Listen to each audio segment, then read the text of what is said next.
Facteurs de risque, prévention et dépistage des cancers. Premièrement, facteurs de risque. Tabagisme, cancer ORL, pulmonaire, vessie. Deuxièmement, alcool, cancer ORL. Toxique, arsenic, benzène, leucémie. Infection, HTLV, VIH, hépatite chronique B et C. Papillomavirus. Exposition solaire prolongée, alkylant, leucémie, vessie, radiation ionique, thyroïde, poussière de bois, ethmoïde. Prévention. Prévention primaire vise à supprimer l'exposition aux facteurs de risque, arrêt tabac, arrêt alcool, éviter les expositions solaires prolongées, consommer des fruits et des légumes. Prévention secondaire, dépistage des lésions précancéreuses, frottis cervico-vaginal, dépistage du cancer du col chez toutes les femmes de plus de 20 ans, toucher rectal et coloscopie chez les patients à risque de cancer colique, autopalpation des seins et mammographie et de dépistage toutes les 2 ans pour les femmes âgées de 50 à 74 ans. Toucher rectal, prostate et PSA. Prévention tertiaire vise à limiter la complication des cancers.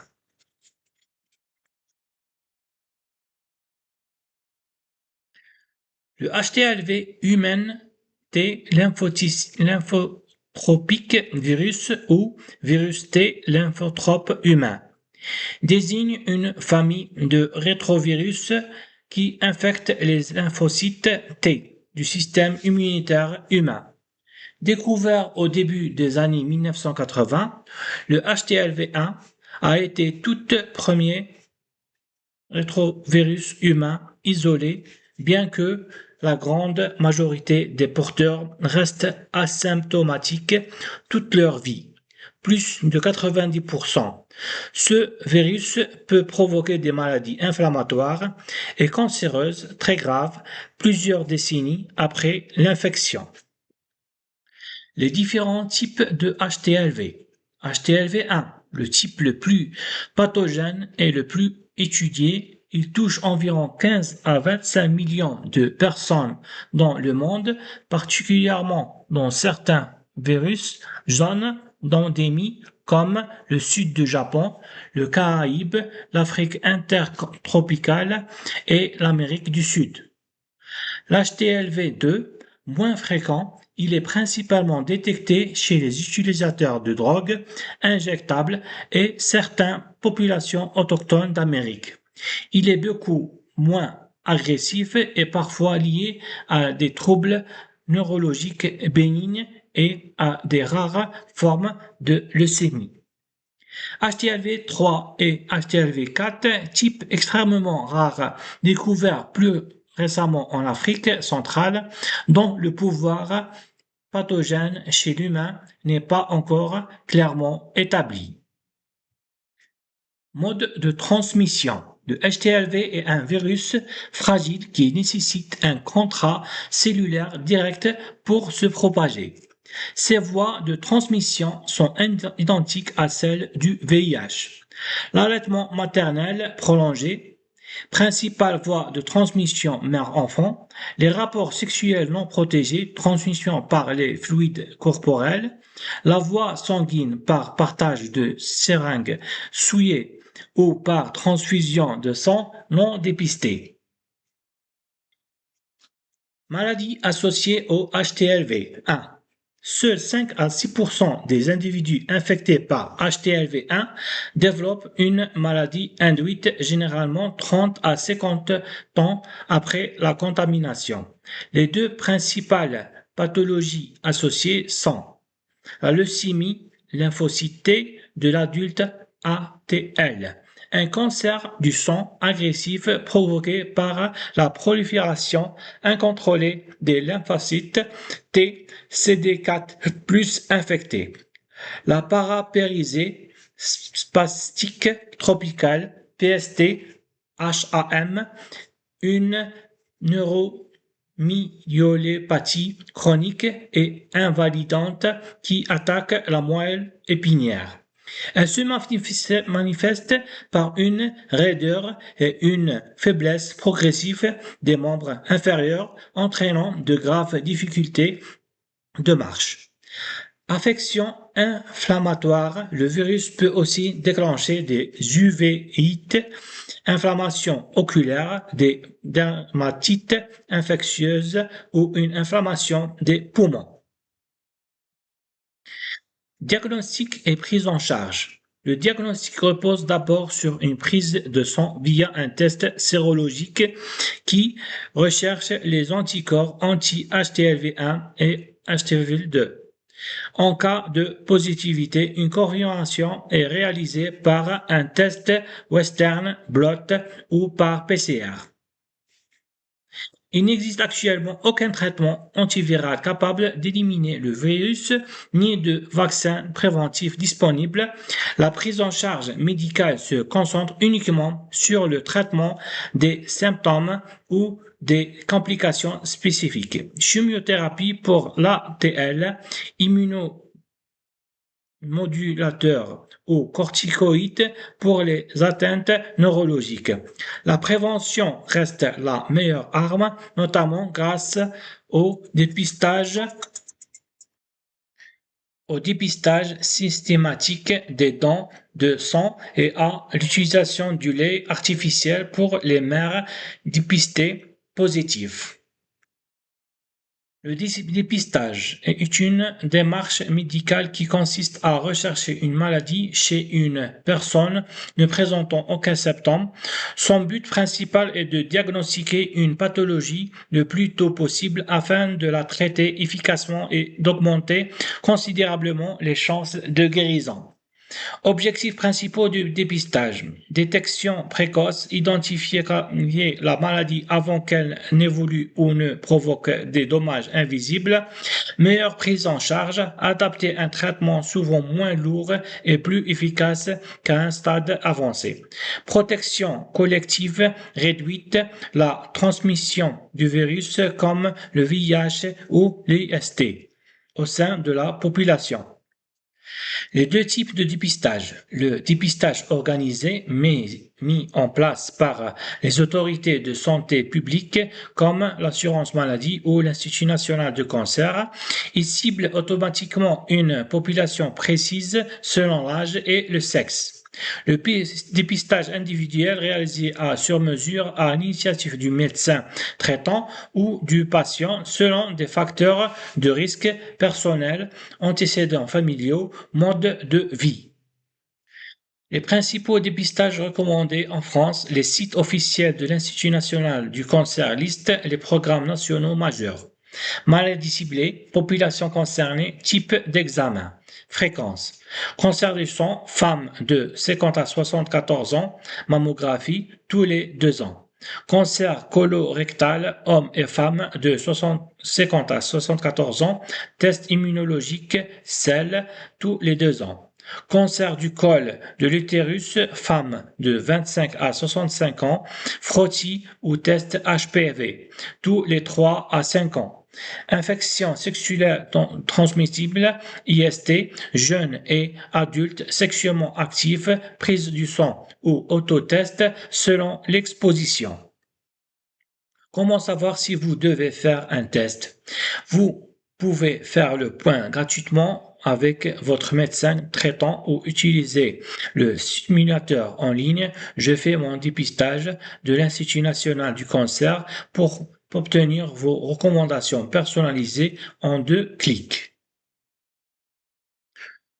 Le VIH, virus de l'immunodéficience humaine, est un virus qui cible et affaiblit le système immunitaire en détruisant les lymphocytes T, CD4, les globules blancs essentiel pour défendre l'organisme contre les maladies. Sans traitement, l'infection progresse vers le sida, syndrome d'immunodéficience acquise, qui représente le stade le plus avancé de la maladie où le corps ne peut plus lutter contre les infections opportunistes. Grâce aux thérapies médicales actuelles, le VIH est désormais considéré comme une infection chronique gérable. Une personne traitée efficacement peut mener une vie longue en bonne santé et ne transmet plus le virus à ses patients partenaires. Mode de transmission. Le virus est présent dans certains fluides corporels et se transmet uniquement par les rapports sexuels non protégés, vaginaux ou anaux, le partage de matériel d'injection de seringues contaminées, la transmission de la mère à l'enfant durant la grossesse, l'accouchement ou l'allaitement. Note, le VIH ne se propage pas par la salive, les baisers, les caresses, les poignées de main ou le partage d'objets du quotidien. Symptômes principaux. L'infection évolue généralement en plusieurs étapes. Primo, infection. Première semaine, symptômes semblables à ceux de la grippe, fièvre, maux de tête, maux de gorge, éruption cutanée ou absence totale de symptômes. Phase asymptomatique, plusieurs années, le virus se replie silencieusement sans provoquer de signes apparents. Stade avancé, sida, perte de poids importante, fièvre persistante, diarrhée chronique, toux et développement d'infections graves. Moyens de prévention et traitement. L'arsenal contre le VIH repose sur une combinaison de prévention et de soins médicaux spécialisés, préservatifs, protection mécanique indispensable lors des rapports sexuels, PrEP, prophylaxie pré-exposition, traitement médicamenteux préventif destiné aux personnes séronégatives exposées à un risque élevé de contamination. Traitement antirétroviraux ARV, médicaments quotidiens qui bloquent la réplication du virus, ils permettent d'atteindre une charge virale indétectable, rendant le risque de transmission sexuelle strictement nul. Concept U égale U, indétectable égale intransmissible. L'hépatite chronique B et l'hépatite chronique C sont deux infections virales distinctes qui s'attaquent au foie et persistent dans l'organisme pendant plus de 6 mois.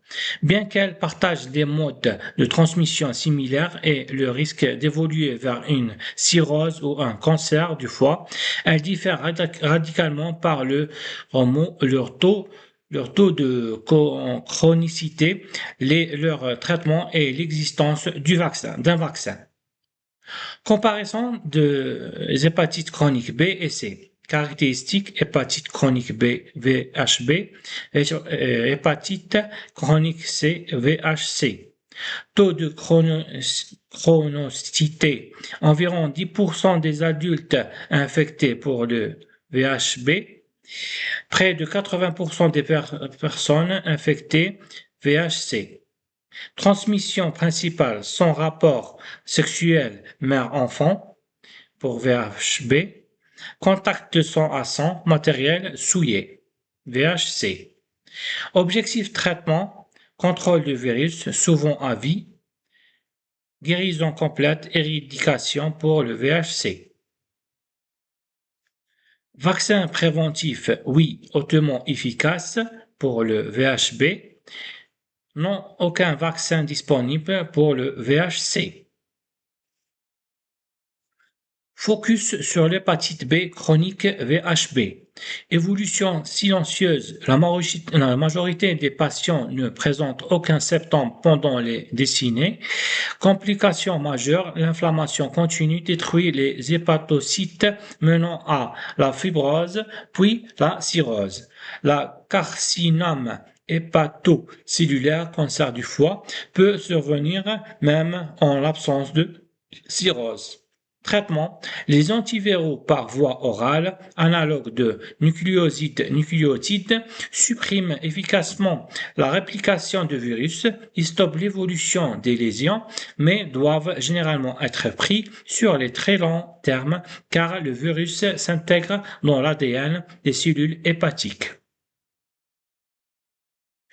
Focus sur l'hépatite C chronique, VHC. Risque élevé de chronicité, contrairement au VHB où l'adulte guérit souvent spontanément, le VHC déjoue le système immunitaire dans 8 sur 10 cas.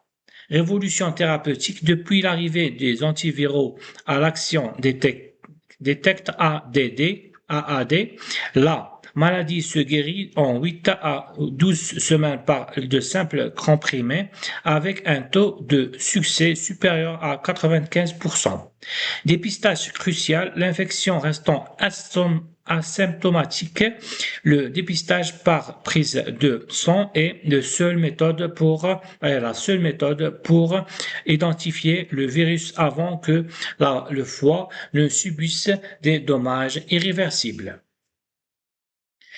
Dépistage et suivi médical. Le dépistage repose sur des tests sérologiques spécifiques, recherche de la GHBS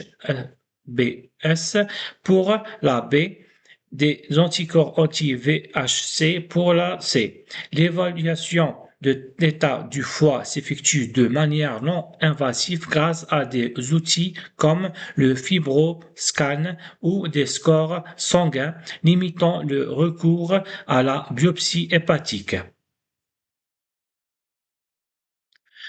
Le frottis cervico-vaginal AFCV, également appelé frottis cervico-utérin, est un examen gynécologique de référence. Il sert principalement à dépister le cancer du col de l'utérus et à réparer des lésions précancéreuses bien avant qu'elles n'évoluent. Objectif de l'examen, dépistage précoce, identifier des cellules anormales, dépistage au niveau du col utérin, recherche de virus, réaliser un test HPV-HR humain papillomavirus au risque pour détecter la présence de l'ADN du virus responsable de la majorité de ces cancers. Diagnostic complémentaire, identifier d'éventuelles infections vaginales locales. Recommandations et fréquences.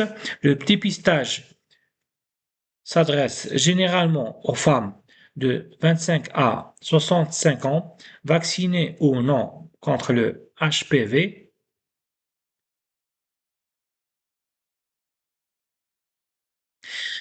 Entre 25 et 29 ans, 2 examens par analyse des cellules cytologiques à 1 an d'intervalle, puis un contrôle 3 ans plus tard si les résultats sont normaux.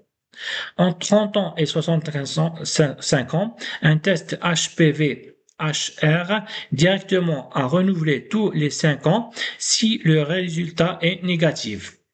Déroulement et préparation. L'acte est rapide, moins de 5 minutes et généralement indolore. Le praticien, gynécologue, médecin généraliste ou sage-femme utilise un spéculum pour écarter les parois vaginales, puis flotte délicatement le col avec une petite brosse et une spatule pour prélèvement des cellules superficielle pour garantir la fiabilité des analyses du laboratoire selon les fiches médicales du LIVI ou de l'assurance médicale. Il convient de respecter ces consignes, programmer le rendez-vous en dehors de la période des règles, éviter les rapports sexuels 48 heures avant l'examen, ne pas appliquer de traitements locaux, ovules, crème, de fer, de douche, vaginale les jours précédents, interprétation des résultats. Les analyses prennent en moyenne 7 à 14 jours.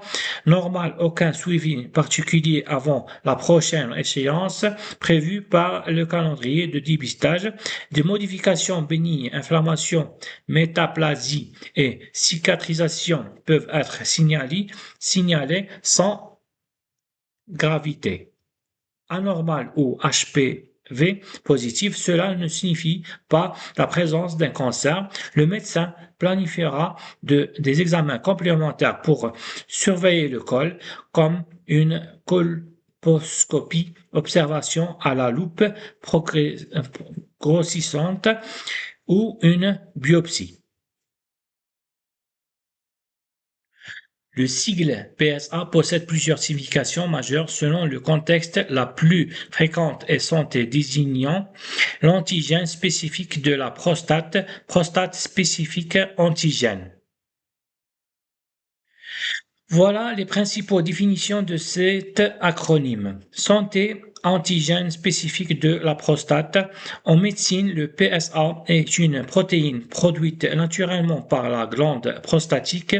Le dosage du PSA par simple prise de sang sert d'indicateur pour surveiller la santé de la prostate.